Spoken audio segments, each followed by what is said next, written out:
Elevation in boiling point, ठीक है। Next colligative property है हमारी एलिवेशन इन बॉइलिंग पॉइंट। इसकी बात करते हैं। इसके लिए सबसे पहले हमें समझना पड़ेगा कि बॉइलिंग पॉइंट क्या है, ठीक है। देखो भाई, हम लोग स्टार्टिंग से शुरू की क्लासों में हम लोग पढ़ते हैं कि ऐसा टेम्परेचर जिसके ऊपर कोई चीज उबलने लग जाती है, बॉईल होने लग जाती है, वो टेम्परेचर क्या कहलाता है? बॉइलिंग पॉइंट कहलाता है, ठीक है। बट रियल डेफिनेशन की हम लोग बात करें तो हम ये कहते हैं कि भाई लिक्विड का बॉइलिंग पॉइंट वो टेम्परेचर है जिस पर लिक्विड का vapour pressure atmospheric vapour pressure के क्या हो जाता है? बराबर हो जाता है। लिक्विड का वेपर प्रेशर एटमॉस्फेरिक प्रेशर के क्या हो जाता है? इक्विवेलेंट हो जाता है। मतलब अगर एटमॉस्फेरिक प्रेशर की बात करें तो लगभग 760 mmHg, ये हम कहते हैं एटमॉस्फेरिक प्रेशर, इसके बराबर हो जाता है, तब वो उबलने लग जाता है, तब उसका वो टेम्परेचर क्या होता है? तो यहाँ पर एक वर्ड आ रहा है हमारे पास, वेपर प्रेशर, है ना, वेपर प्रेशर। तो सारा खेल वेपर प्रेशर का ही है जो हमने पीछे पढ़ा था, ठीक है।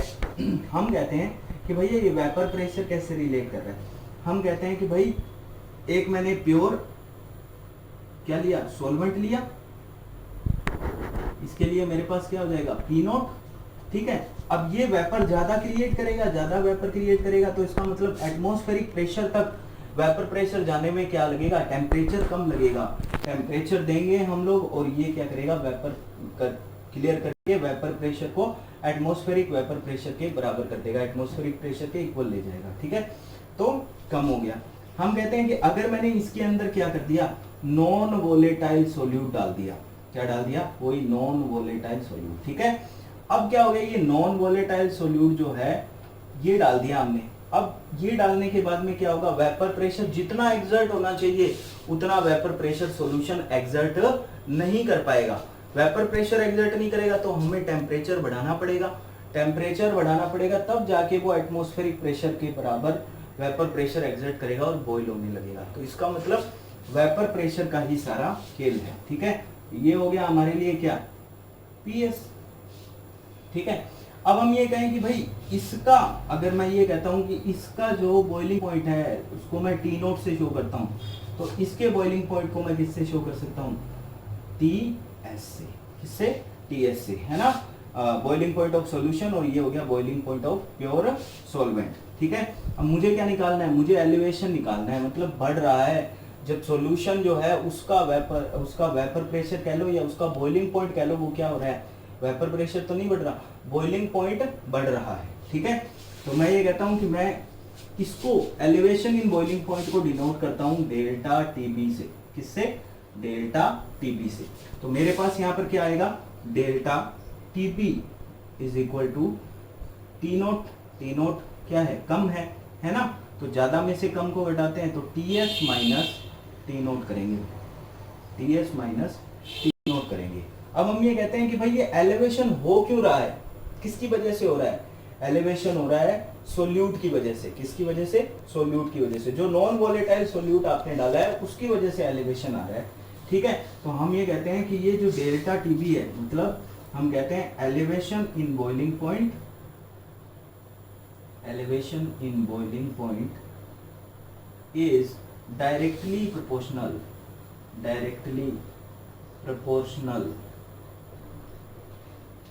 टू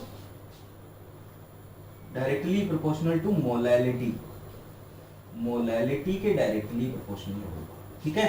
क्योंकि भाई जितने मोल इसके घुले हुए हैं सोल्यूट के, जितने मोल घुले हुए हैं केजी के अंदर, सॉल्वेंट के अंदर, ठीक है, तो उतने उसके ऊपर क्या कर रहा है? ये elevation of boiling point depend कर रहा है, ठीक है। तो मैं कहता हूं डेल्टा टीबी डायरेक्टली प्रोपोर्शनल है मोलैलिटी के, ठीक है, मोलैलिटी के डायरेक्टली प्रोपोर्शनल है।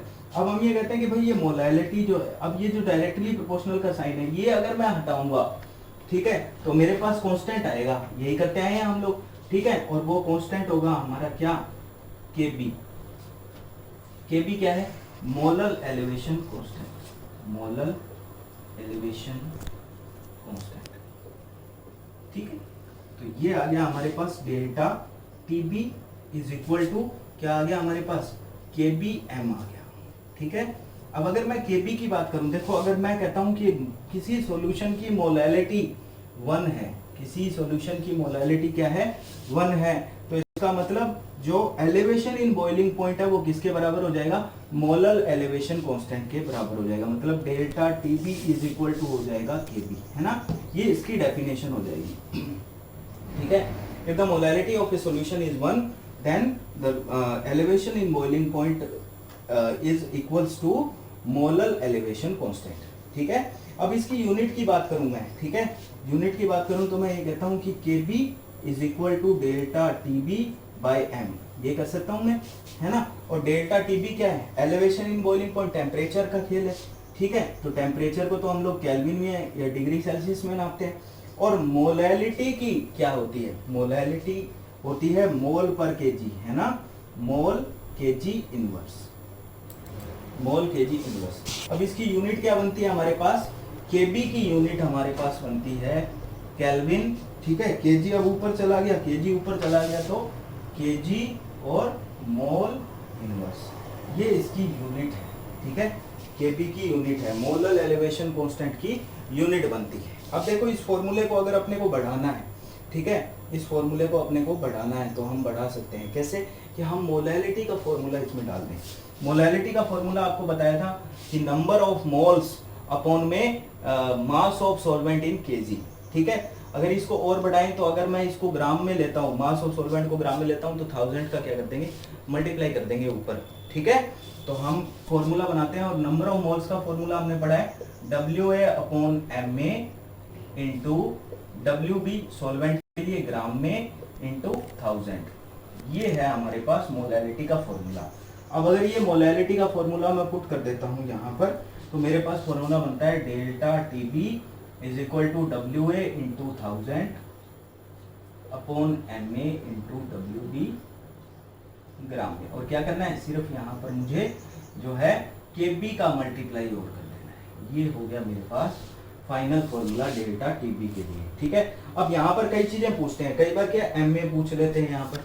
ठीक है, तो फॉर्मूले को आप उल्ट पुलट करके जो है वो आप बना सकते हो। ठीक है, MA के लिए, ठीक है, WA पूछ ले तो WA बता सकते हो, WB बता सकते हो, है ना, KB भी बता सकते हो, ये सारी चीजें आप लोग बता सकते हो। ठीक है, तो ये होता है हमारा क्या, एलिवेशन इन बॉइलिंग। तो यहाँ देखिए, हम अगर ग्राफ की बात करें एलिवेशन इन बॉइलिंग पॉइंट, तो जो फर्स्ट फॉर्मूला हम लोगों ने निकाला था वो हम लोग इस ग्राफ की हेल्प से भी निकाल सकते हैं। हम ये कहते हैं कि भाई देखो, वेपर प्रेशर जब एटमॉस्फेरिक प्रेशर के बराबर हो जाता है तब ये क्या होता है, बॉइल होते हैं, वो उसका बॉइलिंग पॉइंट होता है। ठीक है, तो ये हमने एटमॉस्फेरिक प्रेशर की लाइन बना दी। वेपर प्रेशर और टेम्परेचर के बीच में ग्राफ बनाते हैं। हम कहते हैं प्योर सॉल्वेंट सबसे पहले सबसे ज्यादा वेपर प्रेशर एक्सर्ट करेगा और जो है बॉइल हो जाएगा। तो देखिए इसके लिए आ गया हमारा T0 प्योर के लिए। ठीक है, फिर सॉल्यूशन फर्स्ट लिया, इसके लिए हमारे पास आ गया T1 और सॉल्यूशन सेकंड लिया, इसके लिए आ गया हमारा T2। ठीक है, अब इनका अगर डिफरेंस हम लोग निकाल दें, ये ज्यादा है, ठीक है, ज्यादा है, तो हम ये कहते हैं कि delta TB is equal to, हम कहते हैं भाई T2 माइनस T0 या delta TB is equal to T1 minus T0। ठीक है, तो ये फॉर्मूला हम लोग यहाँ से निकाल सकते हैं। सॉल्यूशन के लिए बात करें, ओवरऑल बात करें तो delta TB is equal to TS minus T0, ये फॉर्मूला हमारे पास यहाँ से बनता है। ठीक है, चलिए